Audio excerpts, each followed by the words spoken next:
ये वीडियो में हम पढ़ रहे हैं लंग्स के बारे में।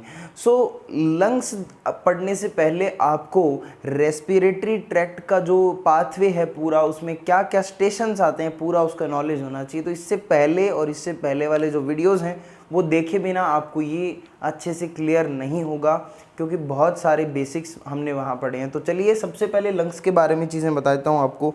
देखो ये साइड में आपको सुंदर सा क्यूट सा डायग्राम दिख रहा है, ये पढ़ने के बाद में फिर डायग्राम पे चलेंगे। देखो जो लंग्स है ना वो एक डबल मेम्ब्रेन से कवर्ड होते हैं रे भाई। ये डबल मेम्ब्रेन से कवर्ड होते हैं और इस मेम्ब्रेन को इन मेम्ब्रेन्स को बोला जाता है प्लूरल मेम्ब्रेन। डबल मेम्ब्रेन है, दो मेम्ब्रेन है, इनको बोला जाता है प्लूरल मेम्ब्रेन।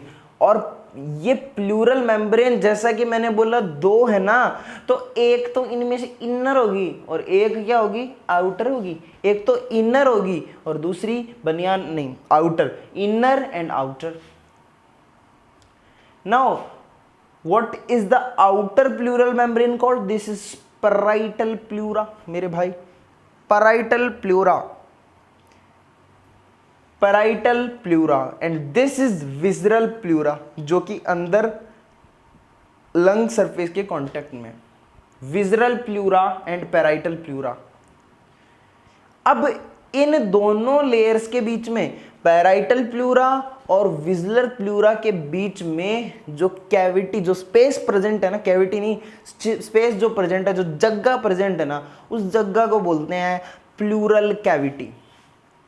इसको, ये जो यहाँ पर एक कैविटी प्रेजेंट है या और बोलो स्पेस प्रेजेंट है, इसको बोलते हैं प्लूरल कैविटी। इसको बोलते हैं प्लूरल कैविटी।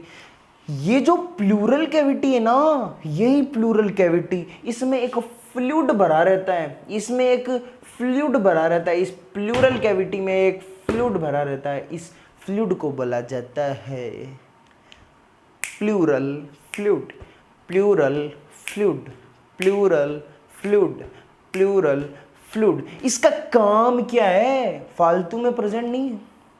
हमारी बॉडी में हर एक चीज काम के लिए होती है। क्यों प्रेजेंट है ये? देख मेरे भाई, रिड्यूसेस फ्रिक्शन और लंग सरफेस ड्यूरिंग ब्रीदिंग। जो फ्रिक्शन प्रोड्यूस होता है उसको रिड्यूस करने के लिए ये प्लूरल फ्लूइड होता है। It reduces the friction on the lung surface. कई बार क्या हो जाता है, कई बार बैक्टीरियल इन्फेक्शन के कारण इस प्लूरल फ्लूइड का अमाउंट इंक्रीज हो जाता है।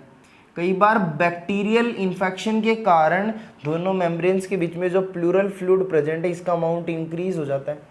और अमाउंट इंक्रीज होने से क्या होता है, मुझे नींद ना आए, मुझे सांस ना आए, कोई आए जरा हॉस्पिटल ले जाए, मुझे डिस्पनोया हो गया, मुझे डिस्पनोया हो गया, difficulty in breathing which is known as dyspnoea हो गया।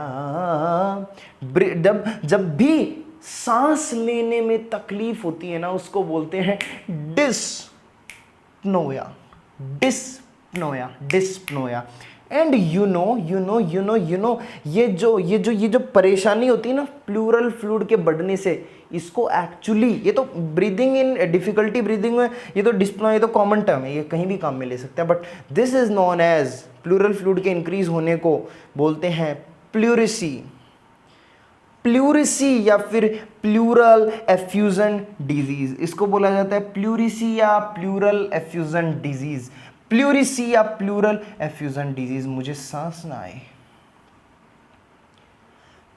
ह्यूमंस में, इसमें क्या बताने की बात है क्या? डांगरों की बात थोड़ी कर रहे हैं, ह्यूमंस की तो बात कर रहे हैं। तो अच्छा, ह्यूमंस के अंदर दो लंग्स हैं। अच्छा, दो लंग्स प्रेजेंट है, मेरे को तो पता ही नहीं था। अच्छा क्या बता दिया। ह्यूमंस में दो लंग्स होते हैं बेटा, एक राइट लंग है बेटा, एक लेफ्ट लंग है बेटा। ये जो राइट लंग है ना बेटा, ये 3 लोब्स इसमें प्रेजेंट होती हैं। इस राइट लंग में 3 लोब प्रेजेंट होती हैं। तीन लोब कौन कौन सी? Anterior, posterior and middle. Middle, anterior, posterior. Anterior lobe को अपर लोब भी बोल देते हैं लोग, इसको मिडल लोब को मिडल ही बोलते हैं, और पोस्टीरियर को लोअर लोब भी बोल देते हैं लोग। बट ये जो लेफ्टी है ना बेटा, इसमें दो लोब्स ही हैं बेटा, दो लोब्स ही हैं इसमें बेटा। कौन सी? Left anterior and left posterior. केवल अपर और लोअर लोब प्रेजेंट है, मिडल है नहीं, गायब। देखो इन चीज़ों को मैं डायग्राम में बताऊंगा। इसमें देखो जरा, ये क्या है? ये क्या है जो तुम्हें लग रहा है ये वही है? वही है ये, वही। सुनो, ये क्या है? ये एपिग्लॉटिस। पूरा रास्ता याद है ना? रेस्पिरेटरी ट्रैक्ट का पूरा रास्ता याद होना चाहिए। Epiglottis, लैरिंग्स, trachea. ये ट्रैकिया में ये क्या कर रखा है? ये डिजाइन है क्या? ये सी शेप्ड कार्टिलेजेस हैं जो सपोर्ट करते हैं ट्रैकिया को, जो इसको कोलैप्स नहीं होने देते। ये ट्रैकिया आगे जाकर के डिवाइड होती है दो ब्रोंकाई में, प्राइमरी ब्रोंकाई जिनको बोलते हैं। तो ये दो क्या है? Primary bronchi, plural. अगर सिंगुलर की बात की जाए तो दे आर ब्रोंकस और प्राइमरी ब्रोंकाई या प्राइमरी ब्रोंकस। ओके, एक क्वेश्चन पूछूं। Trachea divide into two primary bronchi in thoracic cavity at the level of which vertebra? कौन से वर्टिब्रा पे डिवाइड होती है? आंसर क्या होगा? कमेंट में लिखना। मैं ऐसे बोलूंगा फिर कमेंट कोई करेगा नहीं, तो इसलिए मैं खुद ही बता देता हूं। 5th thoracic वर्टिब्रा के लेवल पर, 5th thoracic लेवल के वर्टिब्रा पर ये डिवाइड होती हैं, वर्टिब्री पर डिवाइड होती हैं और दो प्राइमरी ब्रोंकाई का फॉर्मेशन करती हैं। फिर प्राइमरी ब्रोंकाई बनाएगी आगे जाके सेकेंडरी ब्रोंकाई, फिर बनेगी यहाँ पे और सेकेंडरी ब्रोंकाई, फिर टर्शरी ब्रोंकाई। ये इतना मेरे को ज़्यादा परिवर्तन नहीं है डायग्राम बनाना, इसलिए मैंने बस बता रहा हूँ। प्राइमरी, फिर और ज़्यादा ब्रांचिंग होगी, सेकेंडरी, फिर टर्शरी। ठीक है, टर्शरी तक बन गई। अब टर्शरी ब्रोंकाई बन गई, फिर उसके बाद में इनिशियल ब्रोंकियोल। इनिशियल ब्रोंकियोल, देखो मैंने ब्रोंकियोल तो बना रखा है, और ज़्यादा ब्रांचिंग होकर के क्या बना? ब्रोंकियोल। फिर उसके बाद में और भी ज़्यादा करके टर्मिनल ब्रोंकियोल बन जाता है। ये थोड़ा सा डायग्राम में गड़बड़ी है, बट एनसीईआरटी में देखना है। एनसीईआरटी में अभी तो मेरे पास है नहीं, एनसीईआरटी में देखना, उसमें डायग्राम दे रखा है। So primary bronchi, secondary bronchi, tertiary bronchi, then initial bronchiole, then terminal bronchiole. ठीक है, यहाँ तक का ये जो पार्ट था ना ट्रैकियस, ऊपर एक्सटर्नल नॉस्ट्रिल से लेकर के इतने को क्या बोला जाता है? बोलो, कंडक्टिंग पार्ट। और इस कंडक्टिंग पार्ट में जो यहाँ से लेकर के ये टर्मिनल ब्रोंकियोल तक का रास्ता है, इसको बोला जाता है, क्या बोला जाता है? कमेंट में लिखना। फिर उसके बाद में ये टर्मिनल ब्रोंकियोल पे पहुंच गए। टर्मिनल ब्रोंकियोल के बाद में हमारे पास आगे रास्ता आता है, क्या आता है आगे जा करके? फिर हमारे पास पल्मोनरी ब्रोंकियोल बनता है, रेस्पिरेटरी ट्री स्टार्ट हो जाती है।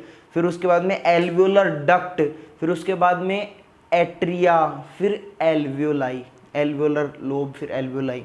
ठीक है, सो यही देख लो, ये एल्वियोलाई हैं बहुत सारी ऐसी थिन सैक लाइक स्ट्रक्चर्स। ठीक है, ये एल्वियोलाई, पता है कि ये alveoli are structural and functional unit of lung. These are structural and functional unit of lung. Pleural membranes, ये प्लूरल मेम्ब्रेन मैंने शो कर दी, इनके बीच में प्लूरल फ्लूइड है। ओके, ये पता है कि ये बीच में क्या है? एक दिल है, मेरा दिल ही तो है। पता है तुम्हें?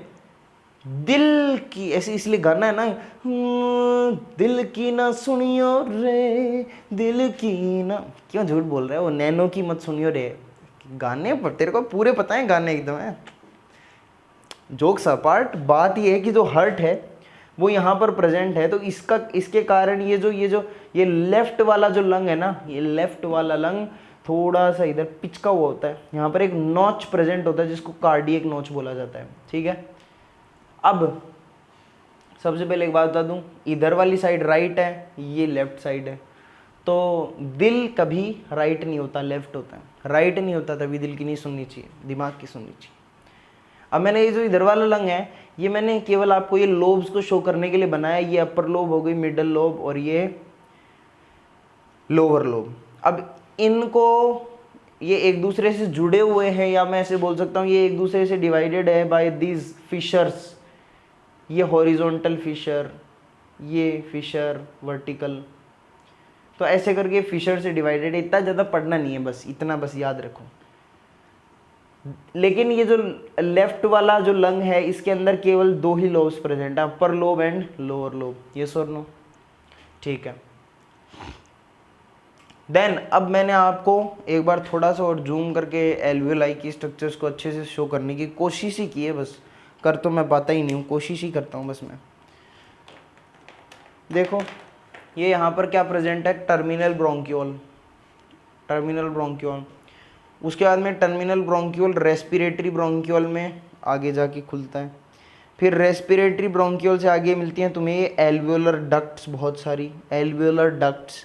फिर एल्वियोलर डक्ट्स जो है उनकी जो टर्मिनल चीज़ें हैं वो हैं एट्रिया, दीज आर एट्रिया।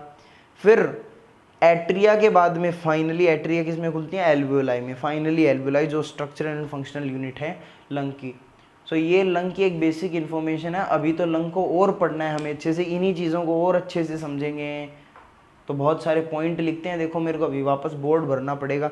अच्छा ये बोर्ड क्यों पढ़ते हो, आपको याद नहीं होता, आता नहीं है कि ये सोचो, एक वीडियो अगर ये 12 मिनट का बनता है, 10 मिनट का बनता है, अगर मैं यही डायग्राम तुम्हें पढ़ते पढ़ाते बनाऊंगा, फिर उसके बाद में यही चीज़ें पढ़ाते पढ़ाते लिखूंगा, तो यही 30 मिनट का बनेगा, ठीक है।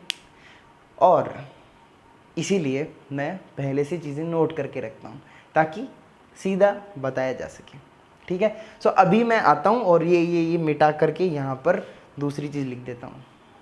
जैसा कि मैंने बोला था कि एल्वियोलाई जो है ये स्ट्रक्चरल एंड फंक्शनल यूनिट है लंग्स की। So it is structural and functional unit of lungs which is alveoli, yes और नो। अगर अप्रॉक्सीमेटली बोला जाए तो 300 मिलियन एल्वियोलाई प्रेजेंट होती हैं दोनों लंग्स में मिला करके, कितनी, 300 million. And wall of alveoli consist of 2 layers. Alveoli की जो वॉल है ये 2 लेयर की बनी हुई होती है, 2 लेयर, एक आउटर लेयर एक इनर लेयर, ठीक है। ये एल्वियोलाई है, इसकी 2 लेयर्स हैं, एक तो इन आउटर लेयर है एक इनर लेयर है, ठीक है।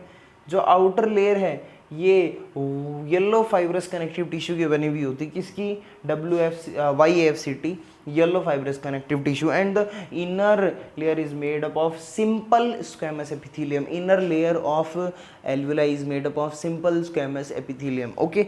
देन अब ये जो सिंपल स्क्वेमस एपिथेलियम में ये जो स्क्वेमस सेल्स है ना, यहाँ पर एल्वियोलाई के अंदर सिंपल स्क्वेमस एपिथेलियम की, सिंपल स्क्वेमस ये सेल्स हैं, एपिथेलियम की जो सेल्स हैं, इनको यहाँ पर स्पेसिफिकली एक नाम दिया जाता है न्यूमोसाइट्स। बोलो क्या बोला जाता है इनको, न्यूमोसाइट्स। ये न्यूमोसाइट 2 टाइप की होती हैं, कुछ तो होती हैं न्यूमोटाइप फर्स्ट, सॉरी यहाँ पर सेकेंड लिख रहा हूँ मैंने, न्यूमोसाइट टाइप 1 की होती हैं और न्यूमोसाइट टाइप 2 होती हैं। So mostly cells pneumocyte type 1 की होती हैं जो गैसियस एक्सचेंज में अपना रोल देती हैं, गैसियस एक्सचेंज करती हैं। और कुछ टाइप 2 जो होती है ना, ये एक फॉस्फोलिपिड सिक्रीट करती हैं जिसका नाम है लेसिथिन। लेसिथिन फॉस्फोलिपिड सिक्रीट करती हैं, ठीक है। सो ये लेसिथिन जो फॉस्फोलिपिड है ना, ये क्या काम करता है, ये प्रिवेंट करता है लंग को कोलैप्सिंग, एल्वियोलाई को कोलैप्सिंग से by reducing its surface tension. ये सर्फेक्टेंट की तरह काम करता है। ये मैंने यहाँ पर कुछ अलग लिख दिया। लेसिथिन एक फॉस्फोलिपिड है जो सर्फेक्टेंट की तरह काम करता है और ये क्या करता है, ये एल्वियोलाई को कोलैप्सिंग से प्रिवेंट करता है by decreasing the surface tension, surface tension को डिक्रीज करके। नाउ एल्वियोलाई के अंदर जो इंटरनल सरफेस है is termed as respiratory surface. Internal surface of alveoli is termed as respiratory surface, जैसा कि हमने रेस्पिरेटरी पाथवे में पढ़ा था। Wall of alveoli small pores, जो एक वॉल ऑफ एल्वियोलाई जो होती है ना, एल्वियोलाई के जो वॉल है इसके अंदर कुछ स्मॉल पोर्स प्रेजेंट होते हैं, जगह जगह पर स्मॉल पोर्स प्रेजेंट होते हैं। इन पोर्स को बोला जाता है पोर्स ऑफ कुहन, जो भी आप बोलो प्रोनाउंसिएशन, कोर्स ऑफ कुहन बोला जाता है। स्मॉल पोर्स होते हैं। अभी यार एल्वियोलाई क्या करती है, गैसियस एक्सचेंज करती है, और ये जो पोर्स होते हैं ये क्या फिर किस चीज़ में हेल्प करेंगे, ये हेल्प करेंगे गैसियस एक्सचेंज के अंदर। यस और नो, ये एल्वियोलाई के जो पोर्स हैं, स्मॉल पोर्स, ये पोर्स ऑफ कुहन, ये गैसियस एक्सचेंज में यानी डिफ्यूजन को इजी बनाएंगे। ठीक है। Then phagocytic cells of alveoli, phagocytic cells of alveoli are known as dust cells। जैसे लीवर में कूफर सेल्स होती थी, ब्लड में मोनोसाइट मैक्रोफेज होती हैं, वैसे कूफर सेल जैसे उसमें होती हैं, वैसे phagocytic cells of alveoli are known as dust cells। ठीक है। अब मैमेलियन जो लंग है इसके कुछ फीचर्स हैं। जैसे आपको लगता होगा कि जो हमारे लंग्स हैं वो अंदर से खाली हैं, है ना, ऐसा लगता है ना, होलो है लंग्स, है ना, होलो नहीं है। मैमल के लंग्स सॉलिड और स्पॉन्जी हैं, सॉलिड और स्पॉन्जी हैं, यहाँ पर कोई सेंट्रल कैविटी प्रेजेंट नहीं है। सॉलिड है ह्यूमन लंग्स, होलो नहीं है, वहाँ पर कोई कैविटी प्रेजेंट नहीं है। कैविटी मतलब खाली जगह, कैविटी प्रेजेंट नहीं है। मसल्स यहाँ पर एब्सेंट होती हैं। लोग सोचते हैं कि लंग्स में मसल्स होती हैं, लेकिन मसल्स नहीं होती। The muscles are absent here, absence of muscles in lungs. तो इसका मतलब जैसा कि मसल्स क्या काम करती है, मसल्स की प्रॉपर्टी होती है सेल्फ एक्साइटेबिलिटी, कॉन्ट्रैक्शन, ठीक है, ये सब तो शो नहीं कर सकता खुद। तो इसका मतलब ये है कि मसल्स एब्सेंट है, इसका मतलब सेल्फ कॉन्ट्रैक्शन और सेल्फ एक्सपेंशन तो एब्सेंट है। यानी ऐसा तो है नहीं कि लंग अपने आप कॉन्ट्रैक्ट हो जाएंगे और अपने आप एक्सपांड हो जाएंगे, ऐसा नहीं है। ये प्रेशर को लेकर के, प्रेशर इसका एक बेसिक मैकेनिज्म होता है काम करने का, प्रेशर ग्रेडियंट। ठीक है। तो ये ब्रीदिंग मैकेनिज्म आपको अच्छे से समझ में आ जाएगा कि हमारे लंग्स कैसे काम करते हैं, कैसे एयर को अंदर सक किया जाता है, सक्शन पंप की तरह कैसे सक्शन बनता है। ठीक है। Now self contraction and self expansion is absent because muscles are absent in mammalian lungs, these are solid and spongy, no central cavity, phagocytic cells are dust cells. Now तुम्हें पता है कि थोरेसिक केज क्या होता है, thoracic cage, ये thoracic cage है। ठीक है। ये थोरेसिक केज कैसे बनता है, coverings of thoracic cavity makes thoracic cage. जो थोरेसिक कैविटी है इस डायफ्राम से ऊपर, डायफ्राम से ऊपर जो कैविटी है, बॉडी कैविटी, इसको थोरेसिक बोलते हैं, और नीचे एब्डोमिनल। तो थोरेसिक कैविटी जो है इसको जो भी स्ट्रक्चर्स कवर करती हैं वो मिलाकर के एक थोरेसिक केज फॉर्म करती हैं। जैसे एंटीरियर साइड में क्लेविकल बोन, नेक बोन, जैसे इधर ये देखो क्लेविकल नेक बोन्स प्रेजेंट है। ठीक है। पोस्टीरियर साइड में डायाफ्राम है, पोस्टीरियर साइड में डायाफ्राम है, एंटीरियर में क्लेविकल है। देन डोर्सल साइड में वर्टिब्रल कॉलम और लिप्स हैं, और डोर्सल साइड में पीछे की तरफ वर्टिब्रल कॉलम है और रिब्स भी यहाँ पर प्रेजेंट है, रिब्स प्रेजेंट है, वर्टिब्रल कॉलम प्रेजेंट है। देन वेंट्रल साइड में यहाँ पर स्टर्नम जो बोन प्रेजेंट है, स्टर्नम और रिब्स प्रेजेंट है यहाँ पर। और लेटरल सरफेस पे रिब्स, हाँ लेटरल में भी यहाँ पर लेटरल में रिब्स प्रेजेंट हैं। सो ये सब मिला करके क्या करते हैं, थोरेसिक केज लाइक स्ट्रक्चर का फॉर्मेशन करते हैं, जिसको थोरेसिक केज बोला जाता है। नाउ मैं डायफ्राम की बात कर रहा था। डायफ्राम क्या है, ये एक मस्कुलर सेप्टम है, मस्कुलर सेप्टम है जो क्या करता है, बॉडी कैविटी को डिवाइड करता है। इसके ऊपर की जो बॉडी कैविटी उसको थोरेसिक बोला जाता है, नीचे को एब्डोमिनल बोला जाता है। ये डायफ्राम, और नॉर्मली बात करें तो ये डोम शेप का होता है। डायफ्राम के अंदर बहुत ज़रूरी बात याद रखना कि इसमें रेडियल सेल्स प्रेजेंट होती है। कौन सी सेल प्रेजेंट होती हैं, रेडियल सेल प्रेजेंट होती हैं। डायफ्राम में रेडियल सेल्स प्रेजेंट होती हैं। ये रेडियल सेल जब कॉन्ट्रैक्ट करती हैं ना, जब इसने कॉन्ट्रैक्ट कर लिया, कॉन्ट्रैक्शन कर लिया इस रेडियल मसल ने, तब क्या होता है, ये जो डायफ्राम होता है ना ये फ्लैटेंड हो जाता है, और फ्लैटेंड होने की वजह से volume of thoracic cavity in anteroposterior axis increases.